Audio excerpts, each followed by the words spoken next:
सर्वांना नमस्कार. अल्लड बायको या लव्ह स्टोरीचे 7 भाग यापूर्वीच अपलोड केलेले आहेत. कृपया ते सर्व एपिसोड ऐकण्यासाठी आपल्या चॅनलला भेट द्यावी. आता राजवीरने समविषम तारखेचं तो फॉर्म्युला अंमलात आणला होता आणि यशस्वी झाला होता.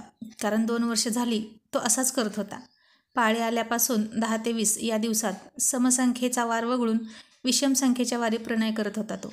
त्यामुळे 2 वर्ष बाळ राहिलं नव्हतं आणि कोणतीही गोळी न घेता. आणि आता जेव्हा पाहिजे तेव्हा त्यानं नेमकं उलटं केलं आणि त्याला हवं तेव्हा ती गरोदर राहिली. आणि हे तिच्या आधी त्याला माहीत होतं की ती आई होणार आहे. त्यामुळे तर सुमतीचा आणखी जास्त विश्वास बसला त्याच्यावर. आपला नवरा त्याच्या प्लॅनिंगच्या जरासुद्धा इकडे तिकडे सरकत नाही. त्याला जेव्हा हवं तेव्हा तो आणि तसंच करत असतो हे तिला आणखीन एकदा कळलं. बायको करताना सुद्धा हट्ट करून हवी तशीच मिळवली आणि प्रत्येक गोष्टीत तो जिद्द बाळगायचा आणि त्याला हवं तसंच नशीब घडवायचा. आणि बाळही त्याला हवं तेव्हाच त्यानं त्याचा मुहूर्त काढला होता. तो त्याच्या वयाचं आणि तिच्या वयाचं सतत कॅल्क्युलेशन करत असायचा. यावर्षी ते मूल जन्म घेणार, मग यावर्षी ते 10वीत असणार, मग मी तेव्हा इतक्या वयाचा असणार. मग हे कॅल्क्युलेशन अगदी बाळाच्या लग्नापर्यंतचं असायचं.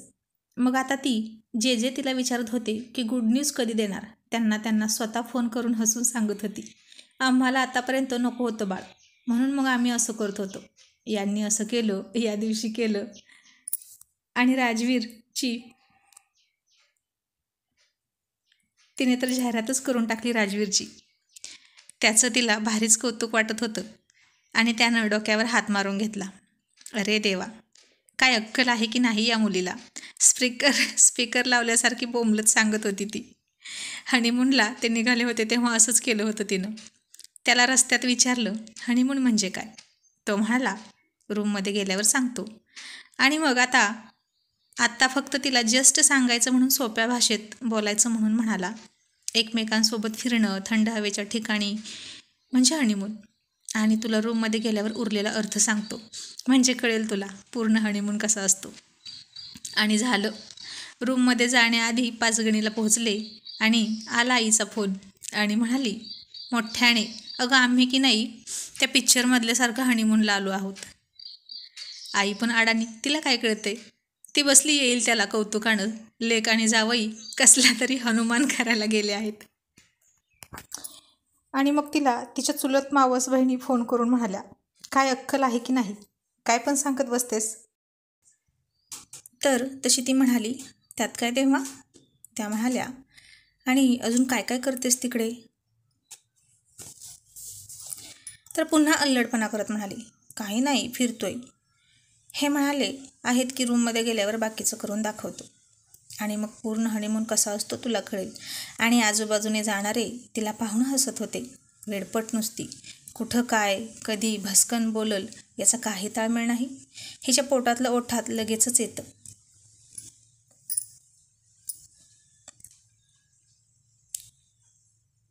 आणि आता अख्ख्या महाराष्ट्राला कळलं असेल की आम्ही हनीमूनला गेलोय. आणि त्या काळात असा हनीमूनला नेणारा नवरा म्हणजे विरळाच. किती हौस करत होता तो. आता तर ते कंपल्सरी जातातच, पण तो काळ असा नव्हता. आणि आणखीन एक सुंदर असूनही छेड काढली नाही कधी कुणी तिची, कारण समोरचा बघायचा हिचं सौंदर्य, पण ही त्याच्याकडे अशी काही मारक्या म्हशीसारखी बघायची की तो स्वतःची नजर वळवायचा. मग आता राजवीर तिची खूप काळजी घ्यायचा, ती गरोदर होती म्हणून. तसा तिला काही त्रास होत नव्हता. हेल्दी प्रेग्नेन्सी होती तिची. फक्त 3ऱ्या महिन्यात एकच उलटी झाली, ती पण श्रावणी सोमवार पकडले होते तिने. आणि उरलेली खिचडी फेकून कशी देऊ, अन्न वाया नको जायला म्हणून मंगळवारी खाल्ली आणि झाल्या उलट्या. राजवीर खूप ओरडला आणि ती फुगली. गरोदरपणात सुद्धा कौतुक करायचं सोडून तो चिडतोय म्हणून. आणि म्हणाली, तुमचं प्रेमच नाही माझ्यावर. मग तो म्हणाला, दाखवू तेव्हासारखं प्रेम. पण नको, आता बाळ आहे पोटात, नंतर सांगतो. पण सांगणार हे नक्की. मग ती तिच्या सगळ्या शंका विचारायची त्याला.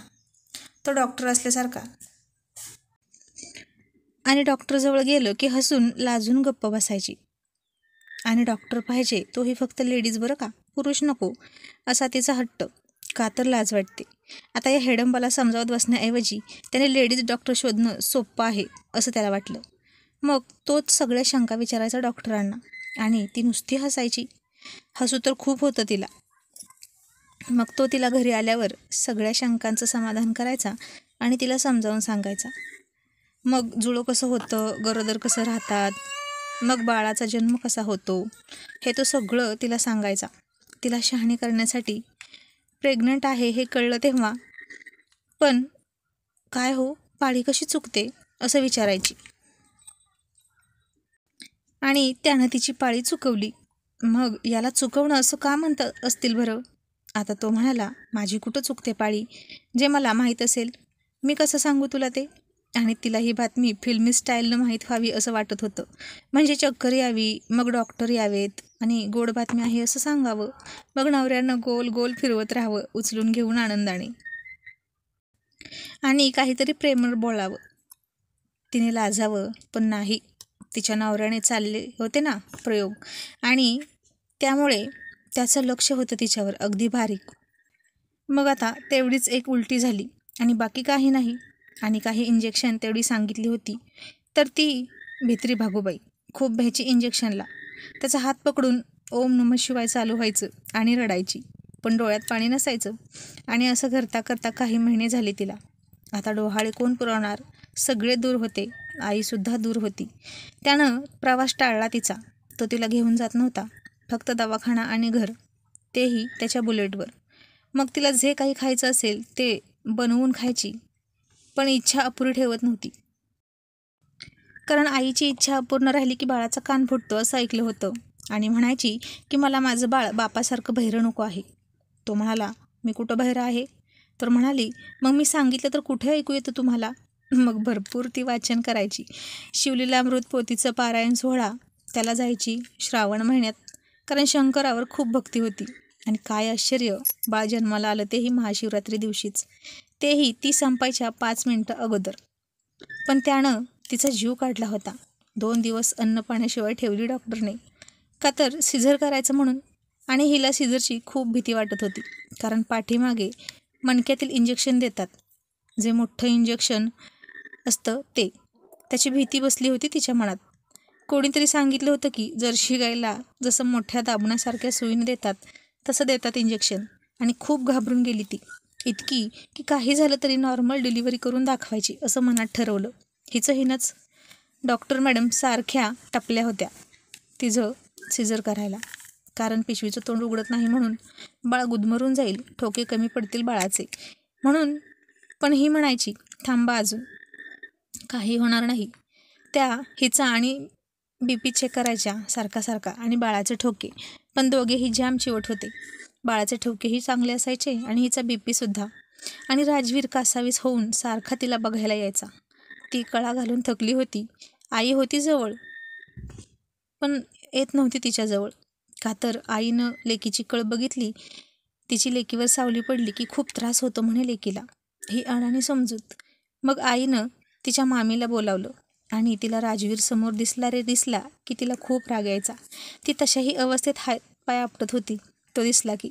आणि त्यानं विचारलं की कसं वाटतं आहे गं, की चिडून त्याला म्हणायची, तुमच्यामुळे होतंय हे सगळं, जा इथून.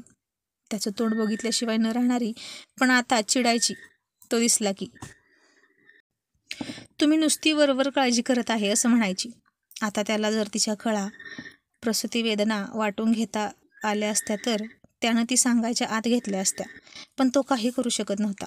कितीही तिनं हाकललं तरी तो पुन्हा पुन्हा तिच्या काळजीने बारीक तोंड करून तिच्यासमोर यायचा.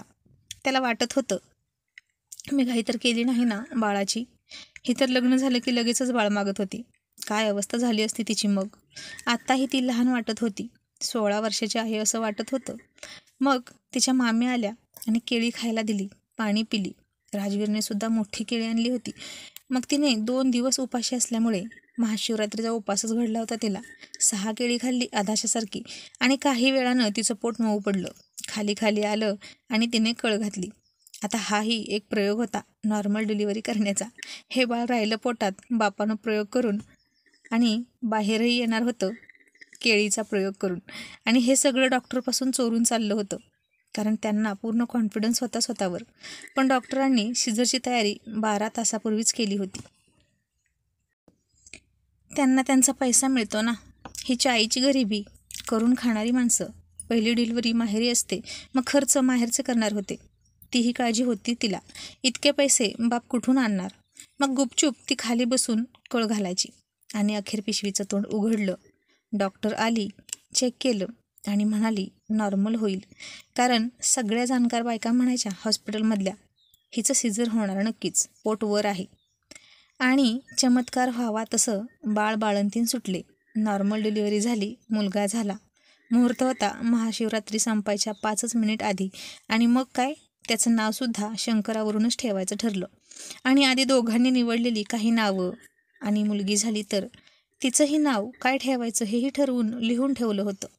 पण त्याची काही गरजच पडली नाही. आता राजवीर शांत होता, पण तिच्यासमोर जायला घाबरायचा. आणि तिनंच त्याला बोलावलं. आता त्याला बघायचं होतं. तिचे थकलेल्या डोळ्यात आता त्राण नव्हते.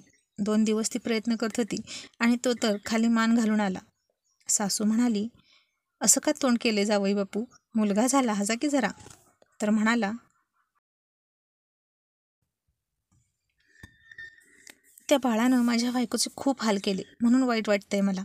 आणि ती म्हणाली, मग आता माझं काम झालं. तुम्ही तुमचं काम करा आणि बाळ सांभाळा. मग तो रात्री बाळाला घेऊन बसायचा आणि तिला झोपू द्यायचा. कळ घालून अंग ठणकत होतं, तो चेपून द्यायचा. आणि ती म्हणाली, महाबळेश्वरमध्ये जसं तुम्ही अंग दुखावलं होतं ना माझं, तसं दुखतंय आता. आणि तो हसला. आणि आता ती नॉर्मल डिलिव्हरी कशी करायची स्वतःची स्वतः, हेही सगळ्यांना सांगत होती, स्वतःवर खुश होऊन. स्वतःचं फार कौतुक वाटत होतं तिला यावेळी. मग ती सगळ्या गरोदर मुलींना सांगायची. पण सगळ्याच तिच्या इतक्या धीराच्या नसतात ना. वेदना सहन होत नसायची त्यांना आणि यायच्या पोट फाडून. मग ती म्हणायची, एक पण माझं ऐकत नाही.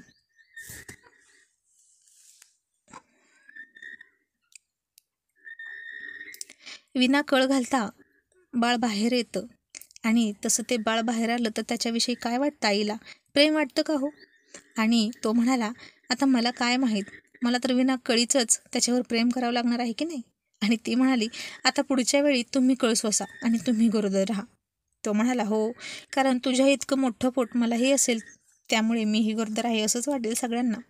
आणि पुढच्या वेळी तुला काय पाहिजे, मुलगा की मुलगी? ती म्हणाली, आता नको मुलगी. तिची वाट पाहिली. यावेळी ती नाही झाली ना, आता तिची बारी फिटली.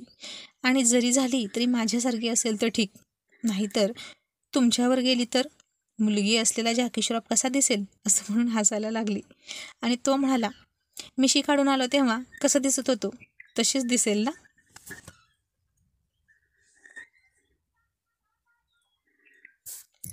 आणि ती म्हणाली, खरंच तुम्ही पण ना खुळेच आहात. असं बायको सांगते म्हणून कोणी आपली मिशी काढतं का?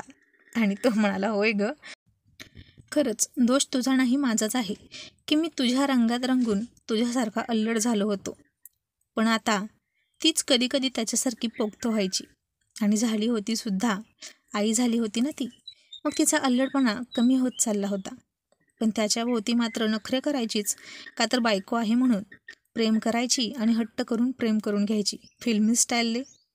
मग तो म्हणाला, मुलगी का नको ग पण? तुला दुसराही मुलगाच हवाय का बरं? ती म्हणाली, मोठ्याचे कपडे बारकं वापरतो तेवढीच बचत होते आणि मुलीचा फार खर्च असतो.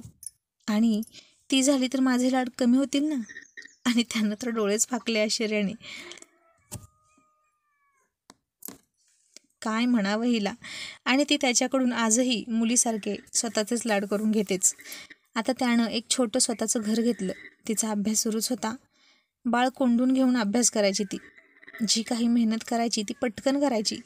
उगीच 5-10 वर्ष लावायची नाहीत. म्हणून कोणताही क्लास न लावता वेळेची आणि पैशाची बचत करून घरीच अभ्यास करत होती ती. तिने घराभोवती खूप सारी फुलझाडं लावली होती. तिला फुलांची फार आवड. भरपूर फुलं आणि गजरे करून डोक्यात घालायची.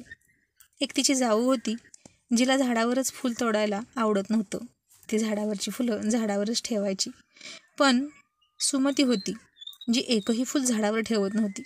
सगळी ताजी शिळी ओरबाडायची आणि केसात घालायची.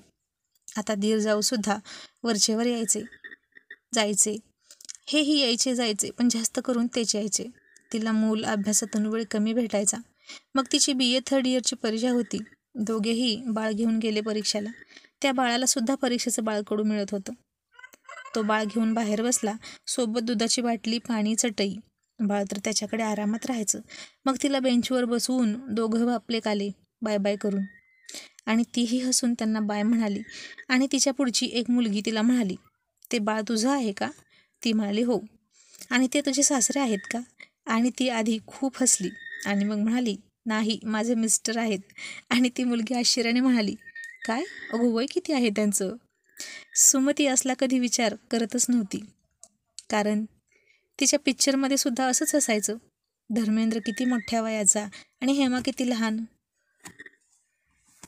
बच्चन किती उंच आणि जया किती बुटकी. प्रेम महत्त्वाचं, ते रिअल लाईफमध्ये असेच जगतात. आणि आपल्याला मात्र TVवर त्यांना बघून वाटतं की असाच तोडीसतोड जोडीदार पाहिजे. जर ते असा विचार करत नाहीत तर मग आपण का असा विचार करायचा? आपण ही रिअल लाईफ जगायची जशी आहे तशीच आणि एन्जॉय करायची. मग ती घरी गेल्यावर त्याला हसून हसून सांगायला लागली. आणि तो म्हणाला, थांब, उद्या दाखवतो तिला आता. मी काय इतका म्हातारा दिसतो काय? ती म्हणाली, तुम्ही नाही म्हातारे, पण मीच जास्त तरुण दिसते ना, म्हणून. म्हणत असेल ती, तुम्ही भारी दिसता. आता तर आणखीन जास्त मस्त. तो म्हणाला, तुला असं वाटत नाही का कधी की तुझ्या वयाचा नवरा असता तर तुझं आणि त्याचं अजून छान जमलं असतं? आणि आता ती खूप छान बोलली, म्हणाली, वेळेच्या आधी आणि नशिबापेक्षा जास्त कोणाला काही मिळत नाही. आणि जे आपल्यासाठी योग्य असतं तेच आपल्याला मिळालेलं असतं आणि ते देवानं दिलेलं असतं. तो मग चुकीचं कसं काय करेल? तो तर योग्य करतो ना. आणि त्याच्या निर्णयाला चुकीचं ठरवणारे आपण कोण? आपल्यासारख्या माणसांना किती ती अक्कल आहे. तुम्हीच माझ्यासाठी योग्य आहात, कारण तुम्हीच माझ्या नशिबात आहात. आणि तिचं उत्तर ऐकून तो म्हणाला, भारी बोलली हा तू, पण कुठून शिकलीस? आणि ती म्हणाली, हे मी पुस्तकं वाचून शिकले, मग समजले आणि आता आचरणात आणणं हेच काम. आता 3 वर्ष झाली होती लग्न होऊन. 18 ते 21 हा तिचा अवखळ, अल्लड, बालिशपणाचा टप्पा सरला होता.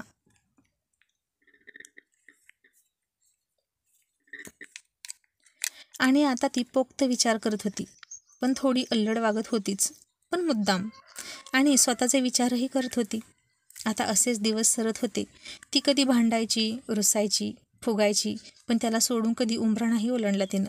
तोही तापट होताच, खूप भांडायचा, 2 दिवस अबोला असायचा, पण तिच्यावरचं लक्ष कधीच कमी नाही झालं. कोणतं तरी कारण निघायचं आणि ते बोलायचेच. ती त्याला बरोबर कोंडीत पकडायची आणि त्याला बोलणं भाग पडायचं. आणि आता तो तिला म्हणाला, सुमती, राज्यसेवेचा फॉर्म भरूया का तुझा? ती म्हणाली, नको आताच, माझी अजून तयारी झाली नाही असं वाटत आहे मला. तो म्हणाला, का गं, अनुभव येईल ना तेवढाच. ती म्हणाली, मला पहिलाच अनुभव यशाचा घ्यायचा आहे. उगीच अपयश आलं तर माझं खच्चीकरण होईल. तो म्हणाला, मग MA ला ॲडमिशन करू का? ती म्हणाली, हो करा. आणि आता पुढचा टप्पा सुरू झाला शिक्षणाचा. मग बाळ शेजारी ठेवलं आणि त्यानं तिला परीक्षेला बसवलं आणि म्हणाला, पेपर सुटल्यावर इथंच थांब, या झाडाखाली. मी इथेच येईन तुला घ्यायला, अजिबात हलू नकोस. त्यानं फार निक्षून सांगितलं. ती म्हणाली, हो, नाही हलणार, पण तुम्ही वेळेत या. तो म्हणाला, थोडा उशीर झाला तर आभाळ कोसळेल की काय? आणि ती शांत झाली. मग पेपर सुटला, सगळे गेले आणि हा आलाच नाही. तिला तर खूप राग आला त्याचा. चिडचिड झाली होती तिची, सारखे वाटेला डोळे. फोनही घरीच होता तिच्या. ती वैतागली वाट बघून. बाळ शेजारी ठेवलं होतं, काय करावं? या माणसाला कायम लेट यायची सवयच आहे. लग्नात पण उशीर आला होता हा, असं तिला आत्ता आठवलं. आणि लग्नात नसताच आला तर बरं झालं असतं, निदान गाठ तरी नसती पडली याच्याशी. संतापून ती बोलत होती. मग शेजारच्या मैत्रिणीची गाडी सापडली तिला. फार विचार करत, जे होईल ते होईल, बघूया म्हणून घरी गेली आणि राजवीर तिला घ्यायला आला. त्यानं तिला इथे बघ, तिथे बघ, याला विचार, त्याला विचार असं केलं, पण काहीच पत्ता लागेना आणि तो घाबरला. ही खुळी कुठं गेली काय माहीत? त्याच्या डोक्यात नाही नाही ते विचार येत होते तिच्या काळजीने. तिचा फोन आला इतक्यात. मी आले घरी, रागात म्हणाली. कशी गेलीस घरी? आले चालत, असं म्हणत फोन आपटला. आणि राजवीर फार चिडला आणि म्हणाला, चालत गेली काय? थांब आता तुला सांगतो. आणि आता सुमती घाबरली. कारण तिच्या रागाची नशा उतरली होती आणि त्याला राग आला होता.